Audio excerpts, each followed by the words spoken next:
Hello everyone, welcome to my YouTube channel. My name is Elle. You've probably seen a lot of my YouTube shorts, but I haven't posted any long form content in about a year, or 2 years ago actually when I made one sewing video. But I just hit 100,000 subscribers. Thank you so much. I am so incredibly grateful for all of you. I got my email telling me that I'm eligible for a play button, and I put in my order and I was like, oh my god, how do I have a YouTube play button just from reposting my TikToks? Like, that's crazy. So in honor of hitting 100,000 subscribers, which still literally blows my mind, I'm doing a Q&A so you guys can get to know me better, and I'll also continue making videos. I'm planning on posting every Monday, so stay tuned and hit the subscribe button if you haven't already, and let's get into it. I'm just gonna give you a little background about me because you've probably seen my bridal videos. I am a social media manager at 2 different stores, one for bridal and one for evening wear. A lot of people have questions about my job and wonder, like, how do you get to try on dresses all the time? That's so cool, and make content. The content isn't just for me, it's also for the store's Instagram, but I'm just allowed to repost. Sometimes we do collaborative posts. So yeah, that's just to clear up any confusion. So I see you guys on Instagram to ask me questions, and there's a lot of really good ones. So let's get into it. The first one is, what made you get into bridal work? So, funny story, it's actually TikTok. I was following this girl, Lily Ann Dawson, for a very long time, and she worked at a bridal store and made bridal videos really similar to mine. And a lot of stores do videos like that, but hers were getting like really, really popular because she was really good and she was always spot on. And me and my mom would watch her videos and we were like, wow, she's really good at this. I was actually on vacation and my mom had sent me one of her TikToks, and even though we both followed her, but she just sent me one of her TikToks and she was like, look at this, have you seen this one? And I was like, I need to do this as a job. At the time, I was looking for a job, and I told myself when I got home from vacation, I was gonna look for jobs. I didn't really know what to look for though. My TikTok was also dead at the time. I had switched my content up so many times and I was like, I think TikTok is tired of me switching up my niche. But I needed content. I had no idea what to make. So I was like, I need a job, I need content. Why don't I work at a bridal store? What I didn't realize is that social media management would be a separate position. I interviewed at 2 different stores, and one of the stores was like, yeah, you could work here like as a stylist and you could do social media on the side. And the other store was like, we want you to be a social media manager full time. So I ended up choosing that one, which is Here Comes the Bride. And I did social media for 2 days, and then I also wanted to do styling, so I did that for 1 day. But now I'm not doing styling anymore because it's just not really for me. The other store I interviewed at, however, also sells evening wear, and I've been trying to expand my niche into evening wear as well. So I actually contacted the owner and I was like, hey, do you need anyone to make evening wear content for you guys? I can't do bridal because I already have a contract with the other place, but I could definitely do videos with any of your evening wear. And she was like, yeah, you can come in for the day. And then she invited me for a full-time position. So now I work there as well 1 day a week doing social media for them. I film, edit, and post. It's pretty straightforward. I think one of the biggest lessons learned is always be nice on your interviews. Even if you're not taking the job, you never know what's gonna happen. But I love this job with my whole heart, and it's been the greatest opportunity for me. Question number 2, what is your favorite wedding dress you've worn? This is a tough question. This is a very tough question because there are so many beautiful dresses, but I have not tried on a dress yet that I have been like, this is exactly what I want for my wedding. I don't know exactly what I want for my wedding. I do have many, many favorites though. I do love this one that I wore in my Game of Thrones video. I actually added the overskirt and I really love it. I also love this one. It looks like a Victorian ball gown. I find that really pretty. But then I love like this one with the pearls. I think that's so cool. I feel like I like a lot of different styles, and that makes me really picky. I just like things that are unique, but I would have to pick like my favorite boho dress, my favorite like unconventional dress, my favorite simple dress, my favorite ball gown, my favorite fitted dress. Like, I would have to put them into categories because it is very, very difficult, and there's constantly new styles coming out, which makes it even harder. This Allure dress, 100% one of my top dresses. But then I look at it and I'm like, I wouldn't wear that to my wedding. I need, like, for one, I want a little more of a ball gown for my wedding, but it almost feels like I love cottagecore. I would wear it for a photo shoot. I would, you know, when I get married, I feel like I want to do a whole photo shoot wearing all different dresses, and something like this would definitely be one of them. But I just don't picture myself wearing it when I walk down the aisle, even though it is so gorgeous. So that's where I get stuck. But thankfully, I am only 20 years old and single, so I don't have to worry about that right now. One of the questions is, are you married? And I get that question so much if I'm getting married, if I'm engaged, if I'm shopping for wedding dresses, especially when I first started my job and people just saw me making wedding dress content. They were like, oh my God, are you engaged? Sadly, no. I would really like to get married. I know I am young, but I am such a romantic. I just really want to find my person and find the one. Not that I'm pressuring myself that like whatever guy I like has to be the one, but I just really want to find like my person and just be married and live my best life with them. But I'm not in a rush either because I am still really young and still trying to figure out like my career and my mental health and stuff. The next question is, do you have any pets? So yes and no.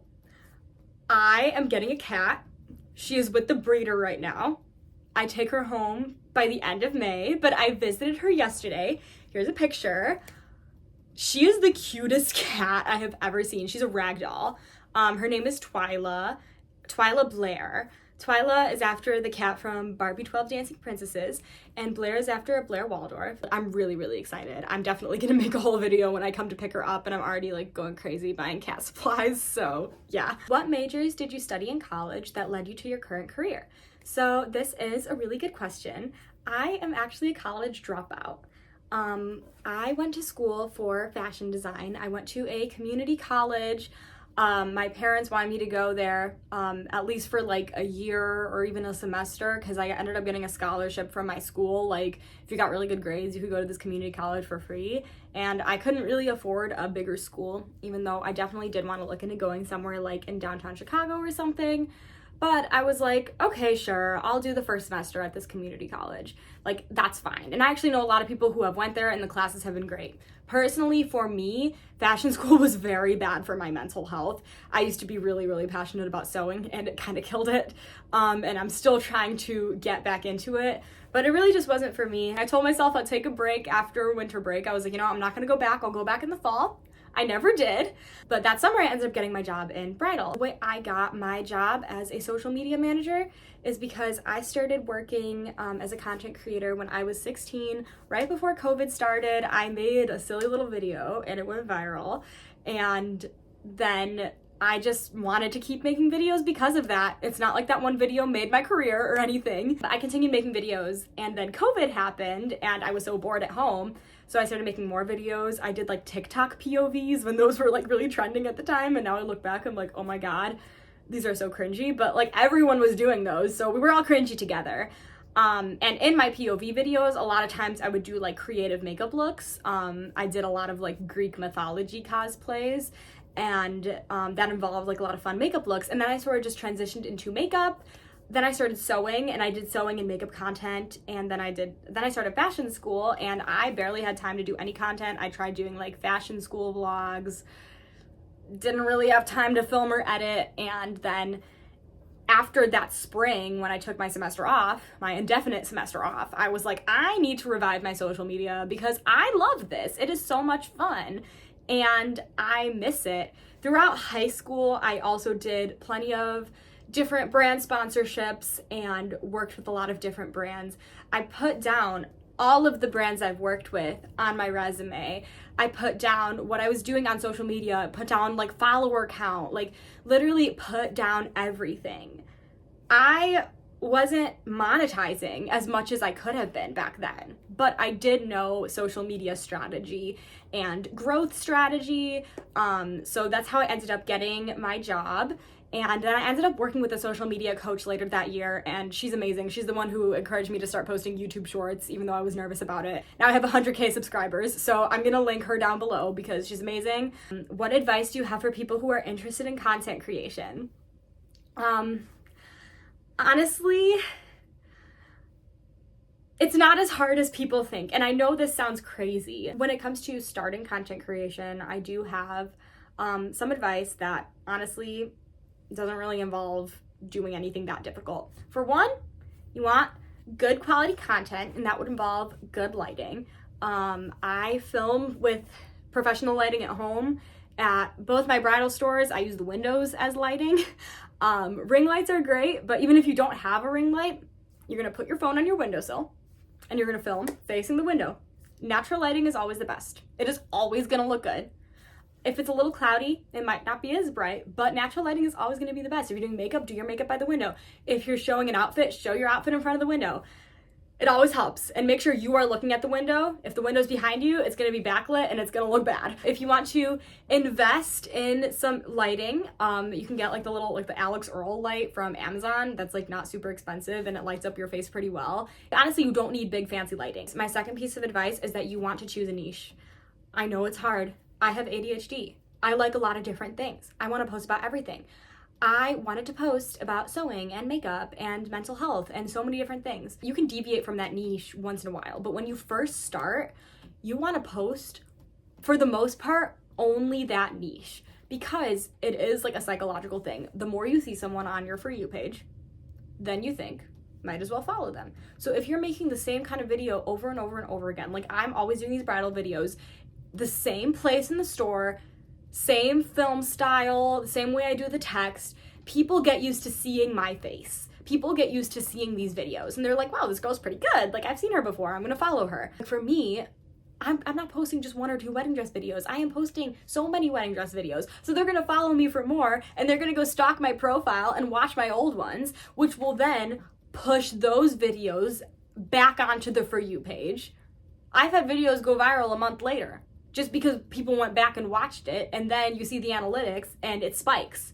So if you're posting the same kind of video, whether you're doing makeup or fashion or cooking or talking videos, anything, just make them similar for the most part. So you really, really need to stick to that niche in the beginning. Also, when it comes to like trending audios and stuff, in my experience, it really doesn't matter. Most of my audios are custom audios that I've made.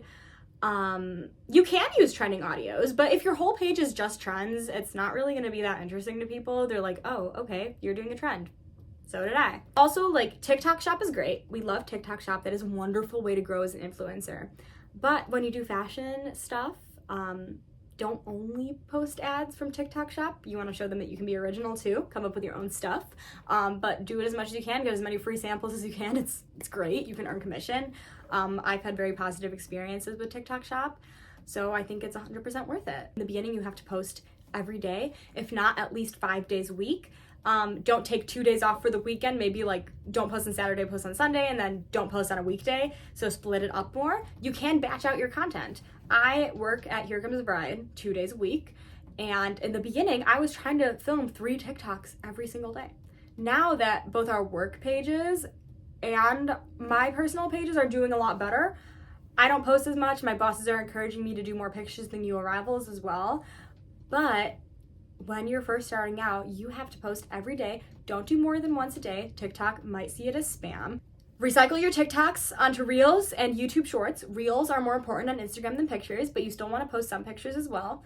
But Reels are generally what bring more growth. So yeah, you don't have to make new content for YouTube or Instagram. I mean, unless you're filming a video like this for YouTube. But not if you're just reposting a Reel, which is what I did, and it worked out really well for me. So I got a couple questions asking me what are my goals. So I have a lot of goals. My career goals are, of course, growing more on social media, making a stable amount of income from sponsorships and the creativity program. I would like to move out of my parents' house, but first I want to make sure that I'm consistently making enough to live on my own every month. I don't want it to be like 1 month I make a lot and then 1 month I don't make any. I also want to make sure that I'm making enough where I can still put some aside for savings. Another goal for me and way in the future is I would love to move to Europe. I did get a question saying if you could live anywhere in the world, where would you live? I would love to live in Italy. So one of my bigger goals is to move to Italy.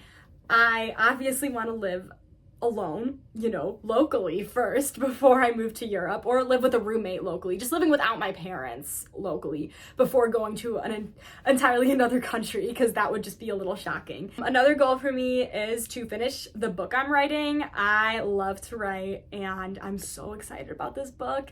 I'm more than halfway done and my writing process has finally been coming along because I'm not procrastinating. So that would be another goal of mine. Also, like, focus on like self-care. I feel like I don't take care of myself because I sort of get burnt out from work and I don't really know how to take care of myself. Then I just sit on my couch for like 5 hours and I don't do anything. So I need to have better methods of self-care and just like focus on mental health. I do think I'm doing a lot better than I was in the past, but I just get really stressed. So I do want to focus on that as well. I think the hardest question I got is, what's your favorite Taylor Swift song? Just like with not being able to choose my favorite wedding dress, I cannot choose a favorite Taylor Swift song. Now, top 3 songs from each album, yeah, that's easy, but favorite overall, I don't know. I would have to categorize into like more upbeat songs than sadder songs. Like for sad songs, I feel like it has to be Would've, Could've, Should've. But also I really like You're on Your Own, Kid. Like, for the sadder ones, I guess I gravitate more towards the newer ones. Now, I love Folklore and Evermore, too. So, I don't know. Now, for upbeat songs, I love The Very First Night. I really like that song. I know it's like a vault track, so it's kind of underrated. Oh, another sad one, though, is Castles Crumbling. That one was, like, personal to me because I related to it after I quit college and felt like I had nothing going for me. So, and then, like, Long Live is definitely another favorite. I do feel like emotionally attached to that one too because my friend sang it at my high school graduation, but I graduated the same day that Taylor Swift got her honorary doctorate from NYU and I had a purple graduation robe like her. So I just had a very like Swiftie coded graduation and I'm emotionally attached to Long Live because of that. But I don't know. All of those would be in my top. I also really love Haunted. I love Haunted. But yeah, it's definitely really hard. It'd be much easier to pick what Taylor song is my least favorite than my favorite because I just don't like the song Me. But favorite, that's hard. What is your favorite animal? This is basic, but probably cats. When I saw Twyla, I just died. And what designers or brands inspire you the most?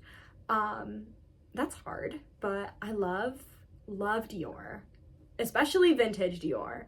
A Dior like silhouette looks really good on me. So I like making stuff like that as well. I've seen pictures of the Dior Museum in Paris and I want to go so badly. I also love Oscar de la Renta. I discovered Oscar de la Renta when I was a lot younger because of Taylor Swift. And all of his designs are amazing. I mean, he's dead, but like his brand. I love Oscar de la Renta. I love Dior. I really like Alexander McQueen when it comes to like their unconventional stuff on the runway. I love Pamela Roland. I went to her show at Fashion Week. Oh my God. It was beautiful. I absolutely fell in love with her brand. Also, Pinterest is just a great source of inspo. Okay, so my last question is, what is your go-to makeup product? Probably eyeliner. I love winged eyeliner. I feel weird without it, and I know that's the trap you get into. Once you start wearing winged eyeliner, you don't feel pretty without it. But the thing is that I feel pretty without makeup. But I don't feel pretty if I have all my makeup done except for winged eyeliner. I would like to do a makeup routine though and show you all of the products that I absolutely swear by. Thank you so much for watching this video. I hope that helped you get to know me a little better. I do want to do more of an in-depth video on how I got into social media because I just want to give more detail on my journey and, you know, monetization and content and just all of that, but I did want to keep this video kind of short, and I'm sure when I edit this it's not gonna be short, but we'll see. But thank you so much for watching this video. Comment below if you have any requests for whatever you want to see from me, and I'm really looking forward to doing more long form content. I feel like it's more personal than just seeing a reel, so I'm super excited, and I will see you guys next week. Bye!